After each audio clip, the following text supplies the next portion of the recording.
We are proud to present KLARF VIEW Hub SW functioning as a closed-loop system that bridges raw data visualization with active, on-demand AI classification.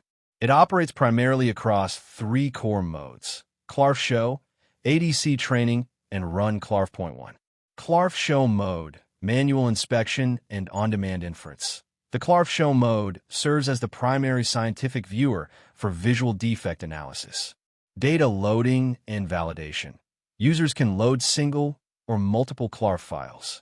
When multiple files are selected, the engine executes a validation check, e.g., ensuring map sizes 200 mm or 300 mm, and merges the datasets into one unified batch view if needed, which is extremely helpful for defect signature definition. With configurable classifier, user could detect what is the defect signature, scratch/ring, or other, for further investigation.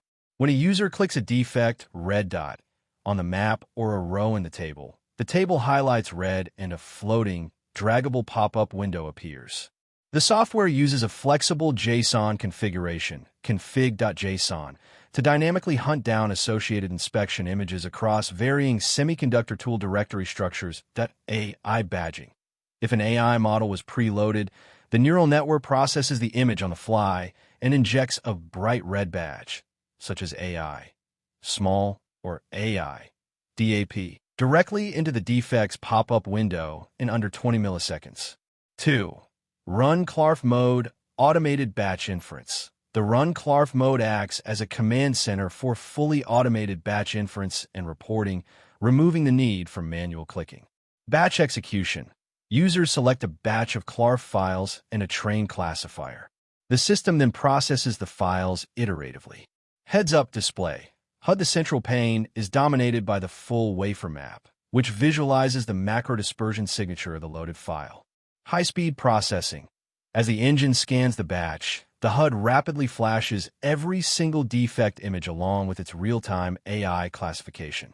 If a defect lacks an image, the HUD briefly grays out to indicate no image and instantly jumps to the next row. Comprehensive reporting. After processing all KLARF files, the application automatically aggregates the results into a highly detailed CSV report stored in an auto-generated reports folder. This final report includes the file names, the macro dispersion signatures, e.g., ring, scratch, complete dimensional information for every individual defect, and the AI's final microclassification label for each image. 3. ADC Training mode. The MLOps pipeline. The ADC, automated defect classification. Training mode allows the software to learn custom defect signatures from raw image datasets. Data pipeline and pre-processing. Users place their training images into designated class folders, e.g., DAP, small, etc., within the ADC_train directory. The program automatically normalizes mixed image formats and dynamically splits the data, reserving 80% for training and 20% for testing. To handle imbalanced data, e.g., 100 scratches versus 5 blobs, it applies weighted cross-entropy loss to penalize the AI harder for missing minority classes. Transfer learning architecture. The core brain is in U-Net classification model.